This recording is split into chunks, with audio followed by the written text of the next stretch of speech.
자, 그 다음에 어깨 회전을 보시면 숄더 턴, 어깨가 회전할 수 있는 플레인을 설정하여 제어하며 축의 기울기에 의해 조정이 된대요. 어깨 회전은 피벗 구성 요소 중에 어깨는 가장 빠르고 멀리 움직이는 구성 요소며 실제 피벗 모션을 팔로 전송한대요. 그러니까 다운스윙은 이렇게 놓고 하체 움직임이 먼저 선행이 되는 거잖아요. 그러면 하체 움직임에 영향을 받아서 어깨가 밑으로 떨어지고 바깥으로 나가는 이 원심력을 어깨 회전이 담당을 한다는 얘기인 거거든요. 자, 근데 여기서 보시면 오른 어깨가 회전할 수 있는 플레인을 설정하여 제어하며 축의 기울기에 의해서 어깨 회전이 정해진다고 했거든요. 자, 그럼 우리가 생각을 한번 해보시면 상체를 많이 숙여요. 웨지나 쇼다운 같이. 그러면 어깨 회전이 어떻게 될까요? 가파라지고 많이 안 돼요.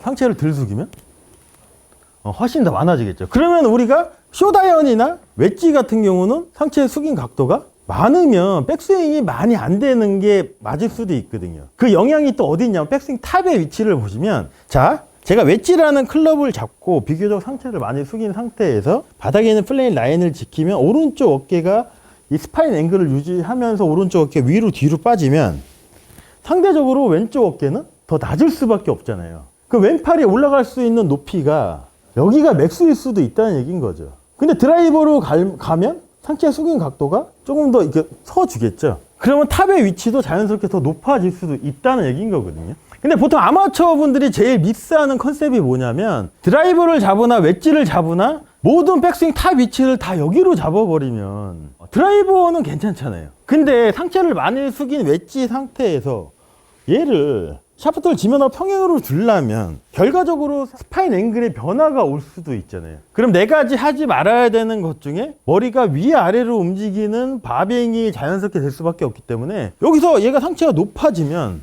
내려야 되잖아요.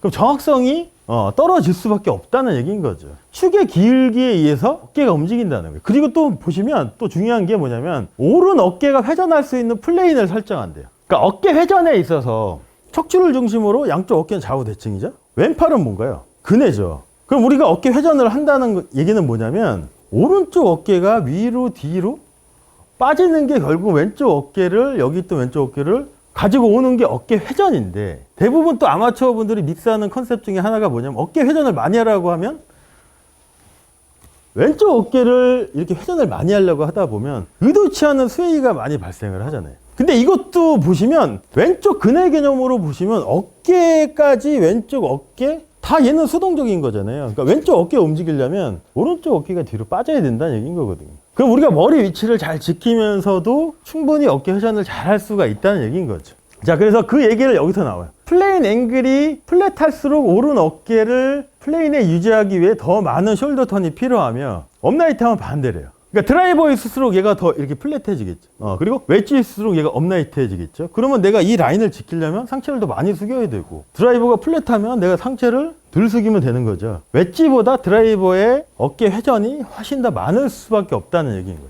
자, 그래서 오른 어깨가 손과 같이 다운 스트로크의 플레인에서 움직일 때 가장 효율성을 만들며 스트로크의 최상의 안내를 제공한대요. 이 얘기는 뭐냐면 아까 우리가 백스윙을 이렇게 했어요. 힙이 회전하기 전에 힙 슬라이드를 해야 되는 거잖아요. 그럼 오른쪽 어깨가 밑으로 떨어졌어요. 근데 아까 우리가 플라잉 엣지 개념으로 우리가 생각을 했을 때, 자, 이 개념으로 봤을 때 팔뚝, 샤프트, 프레셔 포인트 3번, 헤드, 또 하나 우리가 동결을 시켰던 게 뭐죠? 오른쪽 어깨예요. 그럼 프레셔 포인트 3번으로 얘를 그대로 가면 어깨가 자연스럽게 움직여주는 거잖아요. 근데 이 그립 끝에 바닥에 있는 프레임 라인을 유지하려면 힙 슬라이드도 생각 안 해도 된다는 얘기인 거예요. 내가 이 끝을 그대로 이렇게 유지하면 힙 슬라이드 자연스럽게 됐죠? 그럼 오른쪽 어깨를 후면에서 한번 보시면 자, 놓고 내가 라인을 지키려고 이렇게 됐어요.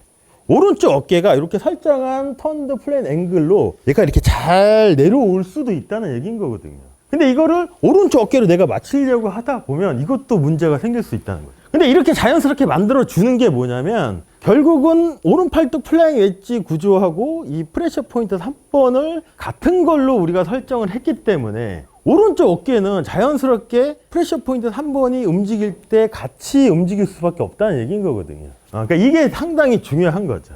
그리고 다운스트로크에서는 축의 기울기에 의해 오른쪽 어깨를 뒤로 뿐만 아니라 아래로 유지해야 된대요. 이게 이건 거잖아요. 이렇게 놓고 라인을 갈게 되면 뒤로 뿐만 아니고 아래로.